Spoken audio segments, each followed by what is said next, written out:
ოფიციალური განცხადებების გარდა ექსპერტები და პოლიტიკოსები მკვეთ ტექსტებზე აკეთებენ აქცენტს, რომელიც სახელმწიფო მდივნის დიპლომატიურ ფრაზებში იკითხება. ფაქტია, რომ მსოფლიოს ერთ-ერთი ყველაზე გავლენიანი დიპლომატის ყველა განცხადება პოლიტიკურ დატვირთვასთან ერთად კონკრეტულ გზავნილს შეიცავს. ასეთი გზავნილები კი ოფიციალური თბილისის მისამართით მკაფიო იყო. შეერთებული შტატების სახელმწიფო მდივნის ღია გზავნილებს დიპლომატები და პოლიტიკოსები აფასებენ. საქართველოს ყოფილი ელჩი ევროკავშირში ამბობს, რომ ჯონ კერის საჯარო განცხადებების მიღმა დახურული შეხვედრების შინაარსი და საუბრის ტონალობა ადვილად იკითხება. სალომე სამადაშვილის შეფასებით შეერთებული შტატების ასეთი მაღალი რანგის დიპლომატის მიერ პრესკონფერენციაზე გაჟღერებულ გზავნილებში შემთხვევითი სიტყვები არ არსებობს.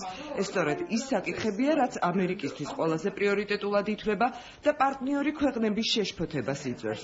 ჯონ კერის საჯარო განცხადებებიდან კი ირკვევა, რომ პრიორიტეტულ საკითხებში მთავარი ადგილი მომავალ საპარლამენტო არჩევნებს და მედიის თავისუფლებას უკავია. მას მედიაზე, როდესაც საუბრობს სახელმწიფო მდივანი, რომელიც პირველ რიგში ეყრდნობა იმ ინფორმაციას, რომელსაც მას აწვდის საკუთარი ქვეყნის ელჩი ამ ქვეყანაში და ჩვენ ვიცით, რომ ელჩმა არაერთხელ პირდაპირ და გახსნილად და საჯაროდ ისაუბრა იმაზე, რომ რუსთავი 2-ის დამოუკიდებელი რედაქციის, ასე ვთქვათ, პოლიტიკის შენარჩუნება არის გადამწყვეტი მნიშვნელობის წინა საარჩევნო პერიოდში. დიპლომატები ამბობენ, რომ ჯონ კერის ვიზიტის მსგავს შეხვედრებზე ყოველთვის მკაცრად არის განსაზღვრული დრო და საკითხების ნუსხა, რომელზეც დროის მცირე მონაკვეთში მხარეებმა უნდა იმსჯელონ.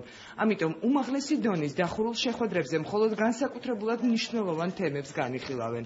ის, რომ ამ თემების ჩამონათვალში რუსთავი 2-ის ირგვლივ განვითარებული მოვლენები მოხდა და ამის შესახებ შეერთებული შტატების სახელმწიფო მდივანი დეტალურად ინფორმირებული იყო ამერიკელების შეშფოთების ხარისხზე და საკითხისადმი მაღალ ინტერესზე მიუთითებს. იმისთვის, რომ არჩევნები თავისუფლად იყოს ჩატარებული, მედია უნდა იყოს თავისუფალი, ეს რომ არ არის აღქმული მოცემულობა, ეს ნიშნავს იმას, რომ პრობლემაა დანახული და პრობლემის გადაჭრისკენ არის მოწოდება განხორციელებული. ამერიკა კრემლი არ არის, ის ბრძანებებს არ იძლევა, მით უმეტეს საჯაროდ, გაცილებით უფრო მკაცრი იყო საუბარი შიდა შეხვედრებზე, მე როგორც ვიცი. ღია მინიშნება იმის შესახებ, რომ ლაკმუსის ტესტის მნიშვნელოვანი ნაწილი მედია პლურალიზმია, ექსპერტებსა და პოლიტიკოსებში დამატებით კითხვის ნიშნებს აღარ ტოვებს. ჟურნალისტები და არასამთავრობო სექტორის წარმომადგენლები მიიჩნევენ, რომ ასეთი მკაფიო განცხადება სწორედ რუსთავი 2-ის წინააღმდეგ დაწყებულმა შეტევამ განაპირობა.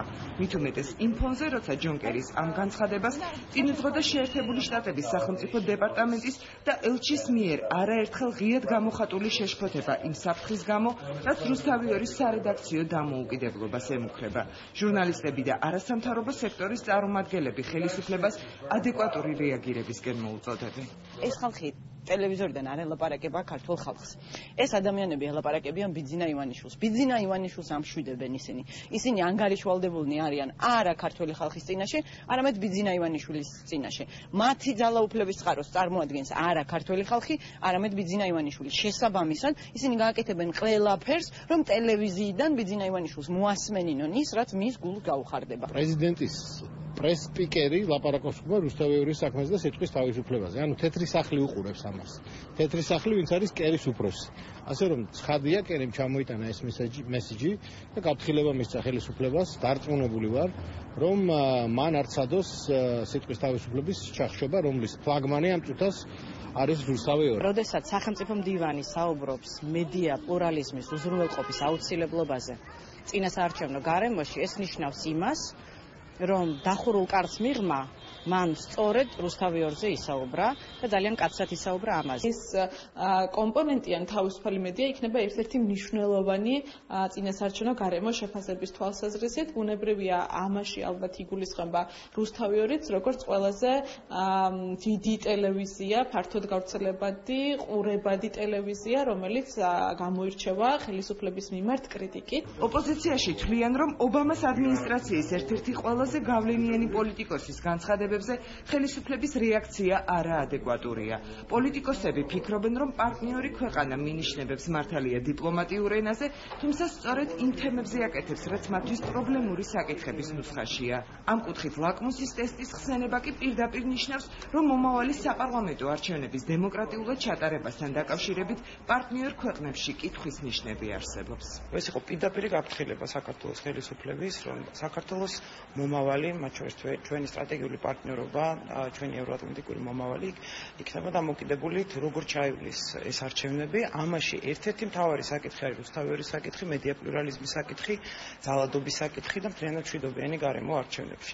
ეს იყო ძალიან კონკრეტული გაფრთხილება და ეს გაფრთხილება თუ ამ ხელისუფლებამ კიდევ ერთხელ ვერ მიიღო, ეს იმას ნიშნავს, რომ ისინი ფაქტიურად საზოგადოებას წირავენ, ჩვენი ქვეყნის მომავალს წირავენ თავის ვიწრო პარტიულ ინტერესებს. ლიტმუსის ტესტი, რომელზეც საუბრობდა, ეს არის გამოცდა, რომელიც არის ოქტომბრის არჩევნების თავისუფალ და სამართლიან გარემოში ჩატარება. საქართველომ ერთხელ და სამუდამოდ უარი უნდა თქვას მედიის შეზღუდვაზე, ერთხელ და სამუდამოდ უარი უნდა თქვას შერჩევით სამართალზე და არჩევნებით манипуლირებაზე. პოლიტიკოსები და არასამთავრობო სექტორის წარმომადგენლები აცხადებენ, რომ შეერთებული შტატები როგორც პარტნიორი ქვეყანა პრობლემატურ საკითხებზე ხელისუფლებას დიპლომატიური ტონით მიანიშნებს, თუმცა ვარაუდობენ, რომ საუბარი დახურულ ფორმატში ბევრად უფრო მკაცრი შინაარსის იქნებოდა.